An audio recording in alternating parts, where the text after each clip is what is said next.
చేయాలా లింగరూపిగా చేయాలా? వీడియో మనం అందాక అనుకుందాం లింగరూపముగా చేస్తున్నారని అనుకుందాం. ఎందుకంటే శివుడికి సాకారమైన దేవాలయములు చాలా తక్కువగా ఉంటాయి, శివలింగములుగానే ఉంటాయి. అప్పుడు కామ్యము కొరకు ఒక పూజ చేస్తే లేదా అర్చన చేస్తే కలియుగమునందు ఎటువంటి శివలింగమును ఆరాధన చేయవలే. ప్రత్యేకమైన దీక్షలున్న వాళ్ళని శివ విషయంలో నేను చెప్పట్లేదు శంకరం గారు, నేను సామాన్యమైన విషయంలో చెప్తున్నాను.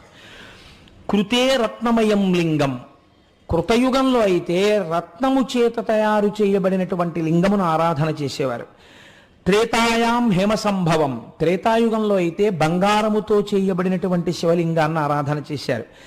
ద్వాపరే పారదం శ్రేష్టం, ద్వాపర యుగంలో పాదరసంతో చేయబడినటువంటి లింగాన్ని చేసేవారు.